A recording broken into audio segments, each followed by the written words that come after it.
చూస్ country delight, live better. ఇప్పుడే country delight app ని download చేసుకోండి. జరిగినటువంటి ఘటన అత్యంత దారుణమైన ఘటన. ఏం చేయాలి, ఎలా చేస్తే దీనికి న్యాయం జరిగే అవకాశం ఉంది? జువైనల్ కాబట్టి ఆ అబ్బాయిని కూడా ఏం చేయలేని పరిస్థితి ఉంటుంది. మేడం కఠినంగా కార్యశిక్ష చేయండి మేడం. మొత్తం జైల్లోనే ఉండాలి, బయటకు రావద్దు. కానీ అలాంటి వయసులో ఉన్న పిల్లలందరికీ ఒక గుణపాఠం చెప్పాలి మేడం. ఎందుకంటే ఆ బాబు చేసింది చాలా కిరాతకం, అంత చిన్న పాపను అట్లా చేసిండు కాబట్టి పిల్లలు చాలా మంది అట్లాగే ఖరాబ్ అవుతున్నారు మేడం. కానీ పోలీస్ స్టేషన్లు కూడా ఏమి అంటే తీసుకెళ్తున్నారు, జైల్లో పెడుతున్నారు, వదిలేస్తున్నారు. అందుకని వాళ్ళకి భయం ఉండట్లేదు మేడం. అందుకని వాళ్ళకి కొన్ని రోజుల్లోనే శిక్ష పడి ఉరి తీయాలంటే ఉరి తీయాలి, కాలు పెట్టాలంటే కాలు పెట్టాలి మేడం. అట్లా చేస్తేనే పిల్లలకు భయం వస్తుంది మేడం. ప్రతి ఒక్కరు మేడం, ఆడపిల్లలు మగపిల్లలు అట్లాగే ఉన్నారు. స్కూల్లో క్రమశిక్షణ లేదు. అందుకని చాలా భయంకరమైన పరిస్థితి మేడం. ఎందుకంటే వాళ్ళ తల్లిదండ్రులు ఎంతగానో బాధపడుతుండ్రో మీరు ఎంత కష్టపడి మేడం మీరు ప్రతిరోజు వాళ్ళ మా అమ్మగారితో కూడా మాట్లాడుతున్నారు. తన ఆవేదన వింటున్నారు మేడం. మీరు అసలు ప్రతి ఒక్క తల్లి గుండెల్లో మాకు రాయిలు పరిగెత్తున్నాయి మేడం. ఎందుకంటే ఆడపిల్లలు కానీ మగపిల్లలు కానీ మంచిగా లేరు మేడం. కొంచెం స్కూల్లో కూడా కొంచెం కేర్గా ఉండాలి. బయట బస్సుల్లో రోడ్ల మీద హాస్టల్స్ పెట్టారు మేడం. అసలు ఎంత ఘోరంగా అంటే ఆ పర్మిషన్లు ఎట్లా ఇస్తున్నారో తెలియదు మేడం. ప్రతి గలీలో 10 హాస్టల్ మేడం. ఈ కుక్కడిపల్లి ఖరాబ్ అయింది అందుకు మేడం. హాస్టల్ ఉండానే అసలు ఇలాంటి సిచ్యువేషన్ ఎక్కడా లేదు మేడం. అసలు హాస్టల్ ఇస్తున్నారు. ఆడపిల్లలు మగపిల్లలు తేడా తెలియకుండా పక్కనే మేడం హాస్టల్ అంటే. పిల్లలకు అసలు మాకు తలంచుకొని పోతున్నాం మేము పెద్దోళ్ళం. మేము అంత సిచ్యువేషన్లో ఉన్నాం మేడం ఇక్కడ మేము. ప్రతి స్కూల్లో కూడా పిల్లలకు చెప్పాలి మేడం ప్రతి విషయం, మగపిల్లలు ఆడపిల్లలు కానీ అట్లా తీసుకెళ్ళి దాచిపెడితే కాదు మేడం. వాళ్ళకి కఠినమైన శిక్ష వేయాలి మేడం. ఎమ్మడే వేయాలి మేడం. ఇప్పుడు అప్పుడేని కాదు మేడం, ఎమ్మడే వేయండి మేడం. 10 రోజులు ఏంటి, 1 నెల రోజులు అంత కఠినం చేసినప్పుడు ఎట్లా మేడం? మమ్మల్ని వదిలిపెట్టండి మేడం. ఇక్కడ మేము చేస్తాం వాడి పని. మేము తల పోటు పడిసి వాడు ముక్కలు అయిపోతాడు మేడం. అసలు రెండో వాడికి కూడా భయం ఉంటుంది కదా మేడం పిల్లలకి. అట్లాగా తీసుకెళ్ళి దాచిపెడితే ఏమొస్తుంది మేడం?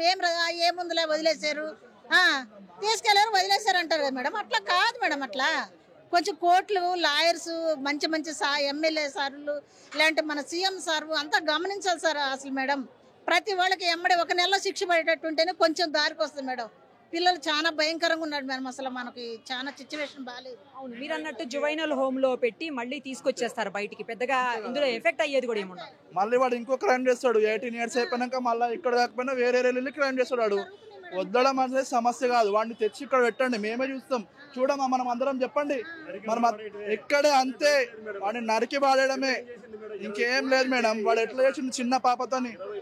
20 కోట్లు అంటే తక్కువనా? మళ్ళీ 25 కోట్లు అంటే తక్కువనా? వాడికి ఇంత కూడా భయం అనిపించలేదా? వాడు ఎట్లా ప్రీ ప్లాన్ రాసుకుని మళ్ళీ వాడు పేరెంట్స్ ఏం చేస్తున్నారు మేడం? చూడరా బుక్ అనేది, డైరీ అనేది, నోట్స్ అనేది పేరెంట్స్ చూడరా? చెప్పండి. ఎలా ఏం రాస్తున్నాడు మా పోరాడు, ఎందుకు ఇట్లా చేస్తున్నాడని తెలియదు చెప్పండి.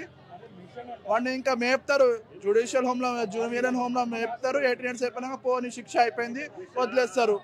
ఇంకా వాడు ఏం చేస్తాడు, అయిపోతుంది. ఇంకా చేసిన పని వాడు ఉరి తీయటమా లేదా జనానికి అప్పు చేయటమా? ఇక్కడ తీసుకొచ్చి అప్పు చెప్పండి. లేదా మీరు చట్టపరంగా వాడిని ఉరి తీస్తారా? షూటర్ ఆయన చేశాడు కదా అప్పుడు. పాప మైనర్ కదా, పాప చిన్నపిల్ల మేడం, పాప మైనర్ కదా. అసలు కాదు మైనర్ కాబట్టి ఎక్కువ శిక్ష జువైనల్ హోమ్ లో పెడతారు అంతే. శిక్ష ఏదైనా పెట్టడం ఉండకూడదు. మైనర్ అయినా సరే ఇప్పుడు రేపు పొద్దున మేడం ఈయన వదిలేస్తారు మేడం, స్కూల్లో పెడతారు. ఇంకొక కుర్రాడికి వెళ్తుంది. వాడు ఏం చేస్తాడు? వాడు ఏదో ప్లాన్ చేసుకుంటాడు. ఏమైతే అక్కడైనా స్కూల్లో వేసి చదివిస్తారులే అని చెప్పి ఇంకోటి చేస్తాడు. ఏంటి పరిస్థితి ఏంటి? ఎంతవరకు వెళ్తారు? అది కరెక్ట్ కాదు మేడం. అది శిక్ష పడాల్సిందే. చంపిన వాళ్ళని మైనర్ అంటున్నారు. అత్యంత కిరాతకంగా చంపబడ్డ వాళ్ళు కూడా మైనరే. అత్యంత బాధాకరమైన విషయం ఏంటంటే అసలు ఆమె ఎందుకు చనిపోతుందో ఆమెకు కూడా తెలియదు. 5 రోజుల నుంచి 2 స్టేట్స్ ఎంత టెన్షన్ పడుతుంది. ఈ కాలనీలో ఉన్న వాళ్ళందరూ ఎంత టెన్షన్ పడుతున్నారు. ఇప్పుడు పోలీసులు కూడా ఎంత కన్ఫ్యూజ్ అయిపోయారు మేడం. ఒక చిన్న అబ్బాయి 25 times అది ఏదో సైకోల్ చేసే పని, లేకపోతే అసలు పోలీసులు కూడా ఇన్వెస్టిగేషన్ అందుకనే అంత లేట్ అయిందని అనిపిస్తుంది. యాక్చువల్గా ఇలాంటివి జరగకుండా ఉండాలంటే గవర్నమెంట్ డెఫినెట్గా చాలా స్ట్రిక్ట్ యాక్షన్ తీసుకోవాలి. ఇది ఫస్ట్ టైం కాదు, బట్ చాలా స్ట్రిక్ట్ యాక్షన్ అయితే తీసుకోవాలి. మాకు ఇచ్చేయండి అంతే చెప్పేస్తాం.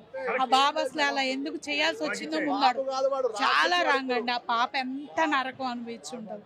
వింటంటే 2 days నిద్ర కూడా పట్టలేదు. నిజం అండి. నిరుపమ్మ గారు ఏం చేస్తారు? ఆ బాబు మేజర్ అవ్వచ్చు, ఏదైనా అవ్వచ్చు, తప్పే.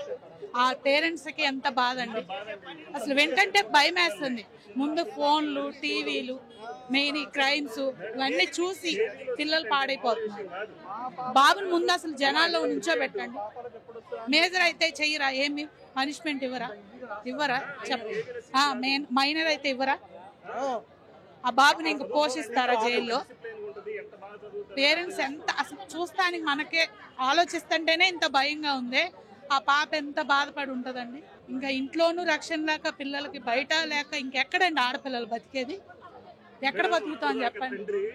ఏం చేసి ఉంటాడు? పిల్లకి ఏదో పుచ్చి అమ్మ నేను వెళ్తున్నానమ్మా జాగ్రత్త చెప్పుంటాడు కదా. 2 గంటల్లో వచ్చేసరికి పిల్ల రక్తం పొడుగులో పడిందంటే ఆ తండ్రికి ఎలా ఉంటది, తల్లికి ఎలా ఉంటది? ఒకసారి ఆలోచించండి మేడం. మీరు ఆయన తీసుకెళ్లి స్కూల్లో వేసి బోస్టన్ స్కూల్లో వేస్తాం, చదివిస్తామంటే ఏంటి మేడం అది? అసలు ఎంతవరకనే చట్టాలు మారాలి, చట్టాలు మార్చండి అంతే. వాడిని మాత్రం వదిలే ప్రసక్తే లేదండి, వదలొద్దు అంతే. అప్పటికప్పుడు పొద్దున్నే 9ంటికి పిల్లలు చూసి ఆడతా పాడుతా ఉన్న పిల్ల మధ్యాహ్నానికి 2-3 గంటల్లో అసలు రక్తం పొడుగులో పడిందంటే అది 25 కత్తిపోట్లు అంటే ఏంటి మేడం? అది ఎంత నరకం అనిపించి ఉంటది ఆ పిల్ల, ఎంత నరకం అనిపించి ఉంటది. మళ్ళీ అవునండి, మీరు అందరు కరెక్ట్. ఫోన్స్ చాలా ఇబ్బంది చూపిస్తుంది అండి. అసలు ఈ మైనర్ బాలిక ఏం చేసి అంత చిన్న పిల్లని అంత క్రూరంగా చంపడానికి అసలు వానికి ఎట్లా చేతులు వచ్చినా నాకు అర్థమైతే లేదు. ఇంకోటి గవర్నమెంట్ మంత్రిత్వ శాఖ మొత్తం కూడా దీని మీద ఖచ్చితంగా నిర్ణయం తీసుకొని ఆ బాధిత కుటుంబానికి ఖచ్చితంగా న్యాయం చేయాల్సిందిగా కోరుతా ఉన్నాం. ఎందుకంటే స్టూడెంట్స్ స్కూల్లో కూడా మీ అవేర్నెస్ ప్రోగ్రామ్ పెట్టండి. ఇలా జరగకుండా, ఇది చేయకుండా అవేర్నెస్ ప్రోగ్రామ్ పెట్టండి. ఇప్పుడు ఇది ఏది జరుగుతుందో అసలు ఈ చట్టాలు ఎలాంటి గవర్నమెంట్ ఎలాంటి చట్టాలు తీసుకొస్తుంది అనేది స్టూడెంట్స్కి ఒక అవేర్నెస్ ప్రోగ్రామ్ని స్కూల్ వాళ్ళు ఖచ్చితంగా వాళ్ళకి ఇవ్వాలి. ఏంటంటే ఈ ఫోన్లు పేరెంట్స్ ఇయ్యంగానే ఆ బాబు చూసుకోండి, ఆ గేమ్స్ ఆడుకోండి ఇట్లా అంటే వాళ్ళు క్రైమ్ లాంటి వీడియోస్ చూస్తున్నారు. అందులో చూడండి ఆ పిల్లగాడు ఒక స్క్రిప్టే రాసిండంటే అంటే ఇప్పుడు ఈ టైంలోనే అది చేస్తుండే ఎంత అసలు ఆ క్లూస్ టీమ్ కూడా దొరకకపోతే ఆ పిల్లగానికి సాధు జంతు ఏదో చనిపోతే అది తీసుకొని పూడ్చిపెట్టడానికి వెళ్తే ఆ అబ్బాయి దొరికిందని చెప్తున్నారు ఇక్కడ క్లూస్ టీమ్ కి. చూసారు కదా, పబ్లిక్ అందరూ కూడా ఒకటే చెప్తున్నారు, మైనరా మేజరా తర్వాత విషయం, చనిపోయింది కూడా మైనరే కాబట్టి ఖచ్చితంగా శిక్ష అయితే కఠినంగా పడాలని చెప్తున్నారు. బట్ మన చట్టాలేమో అందుకు సిద్ధంగా లేవు. జువైనల్ హోమ్కి తీసుకెళ్ళి అక్కడే ఉంచి చదివించి ఆ తర్వాత 18 years రాగానే వదిలేయటం ఏదో జరుగుతుంది. బట్ ఇదైతే జరిగిన దారుణాన్ని, ఘోరాన్ని ఎవరు అయితే వెనక్కి తిరిగి తీసుకురాలేరు, ఆ అమ్మాయిని అయితే తీసుకురాలేరు. కానీ బట్ ఇలాంటివి జరగకుండా మున్ముందు ఏం చేయాలి అనేది పోలీసులకి 5 రోజుల పాటు పట్టిందంటే, అసలు మిస్టరీని ఛేదించడానికి 5 రోజులు పట్టిందంటే ఎంత ఘోరమో అర్థం చేసుకోవచ్చు. కానీ 5 బృందాలుగా విడిపోయి పోలీసులంతా చాలా సీరియస్గా దృష్టి సారించి తీసుకున్నారు కాబట్టి చర్యలు కనీసం ఇప్పటికన్నా ఎవరు ఏంటి ఎలా అనేది తెలిసింది. మరి శిక్షలు ఎలా పడతాయి అనేది మాత్రం చూడాల్సింది. సుమన్ టీవీలో మీ పర్సనల్ అండ్ బిజినెస్ ప్రమోషన్స్ కోసం కింది నెంబర్కి కాంటాక్ట్ చేయండి.